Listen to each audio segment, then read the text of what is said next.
I don't know if you noticed, but the last maybe couple videos for the past like few months or something like that, I've been wearing this like brown tank top a lot. I just wear a lot of the same stuff over and over again because, well, it's been so hot, and also nothing fits right on me. Nothing feels right.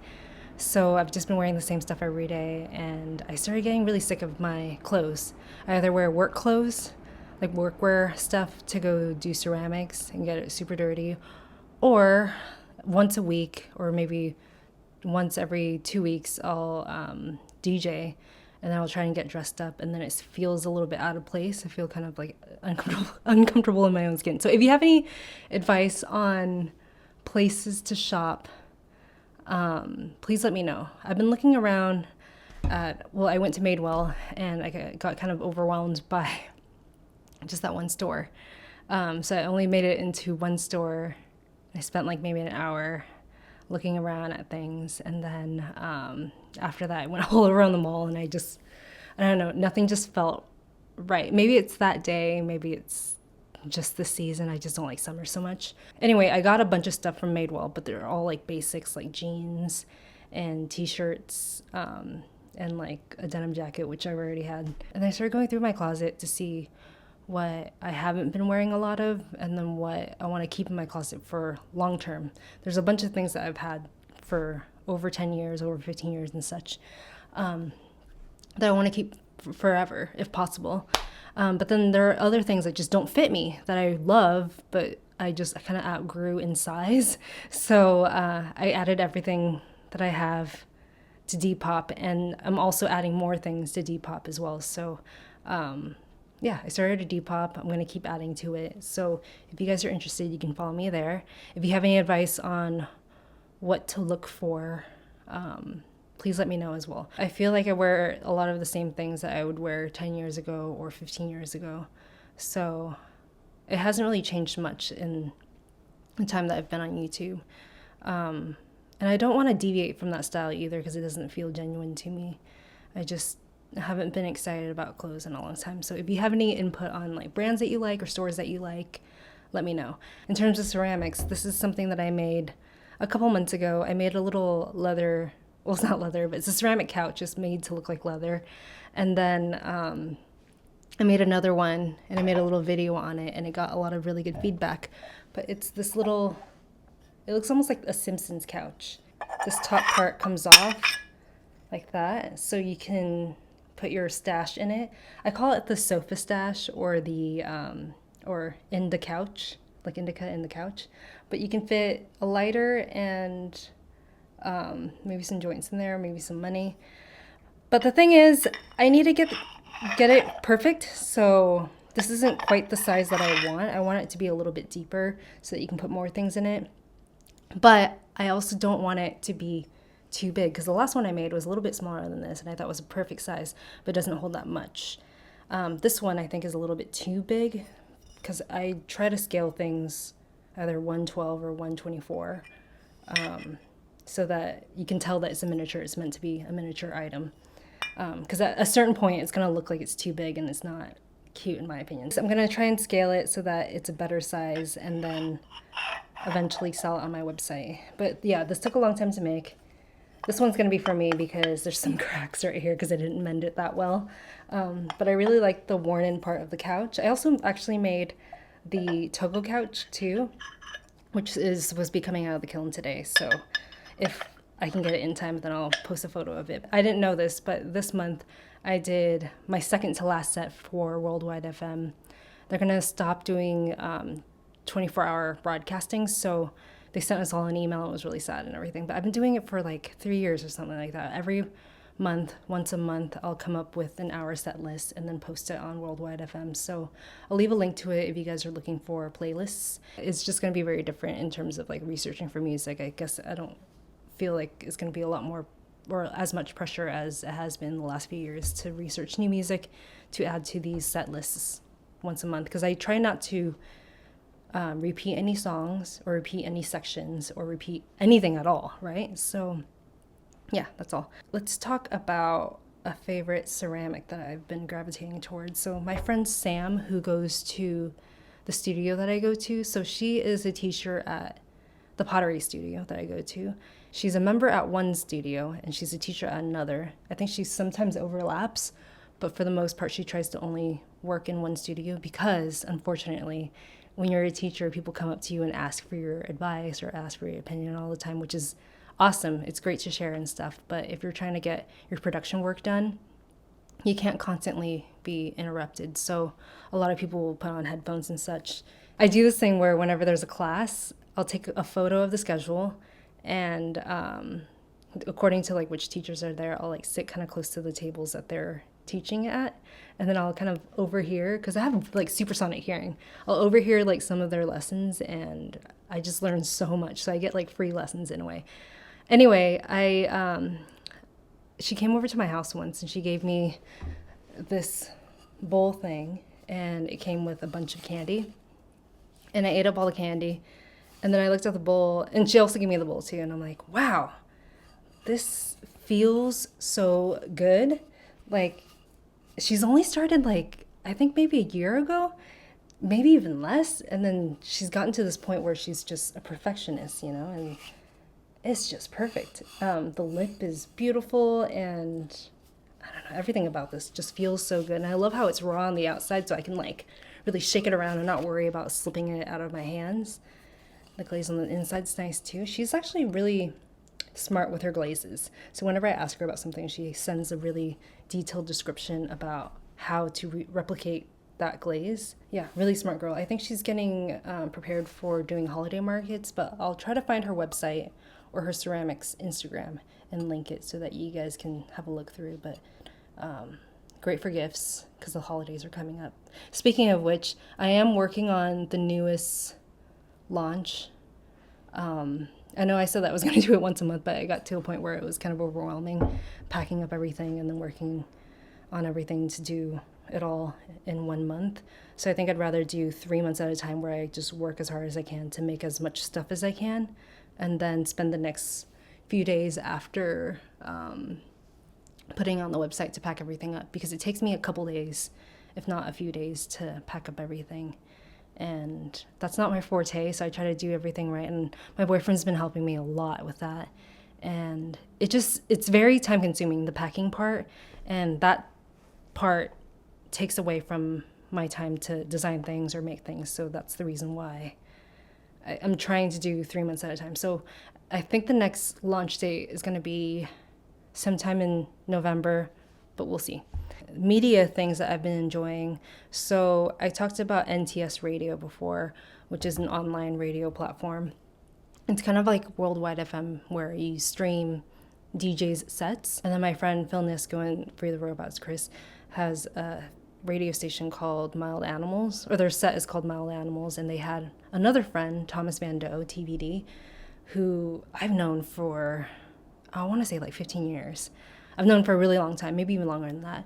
And he was a DJ way back in the day, and he used to come like every once in a while to a set that my friend Nick played or that I played, and he'd just come in. He just knows so much about music. Every time he ends up being in the same area as me, as whenever I'm DJing, I'll always ask him to play from my stack of records, because he listens in a different way than a lot of people that I know. And he's got like a crazy memory for, not a memory, but like I guess a crazy mind for counting beats. So he's really good at beat matching just without even using an app, which is what a lot of DJs use to kind of make songs sound like it's one song or make it sound fluid. He's good at doing that just by listening. So anyway, he did a set. He did a set with Mild Animals, and it's one of my favorite sets. And he starts off the whole set with this one song that I have on vinyl that I play all the time. And I'm like, oh man, this is going to be a good set. So I listened to this whole set, and then immediately when that was done, I listened to it again and again and again. And yeah, it was really fun. It's super dancey and easy to like work to, because when I listened to it, I was in ceramics, and it's kind of post-punk, a lot of 80s, like, gosh, new wave, I guess that's what it's called. Thomas Van Doe, fantastic DJ. My boyfriend and I went and watched Nope I'm not really into horror movies, or I thought I was not really into horror movies because I have trouble sleeping afterwards. But we went to watch Nope because he said it was going to be really good, and Jordan Peele is fantastic. So he was like, "Yeah, let's please watch it." So then I went and watched it with him. Terrifying, but it made me think a lot, and I really enjoyed it. And even afterwards, this is a mark of a good movie. Even afterwards, we both went home and watched a ton of YouTube videos explaining certain things in the movie, and yeah, even afterwards, I like stayed up and read about it and everything. And I didn't even sleep that night. I just kept thinking about like different aspects of it, not in a terrified way, but in a wow, like what would happen if XYZ, you know? And yeah, it was such a good movie. And we watched this YouTube video where it was talking about how Jordan Peele has or is a part of this genre called, I think it's called Afro Surrealism. They use other examples, and they were saying that the show Atlanta falls in that category as well. And I've never watched that show before. And then Jason recommended it, so we started it from the beginning, and it's fantastic. It's kind of like Twin Peaks in a way. If you don't know about the show Atlanta, it follows 4 characters. There's Ern, who's Donald Glover, and then there's Paperboy, who's his cousin, who is an up-and-coming artist, like a rap artist.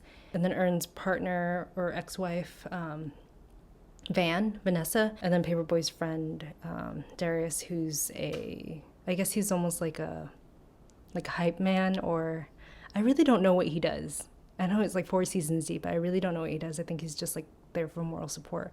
But he's one of my favorite characters because I have some friends who are like him, you know, where they're very like, they don't let things bother them. They don't take things too personally.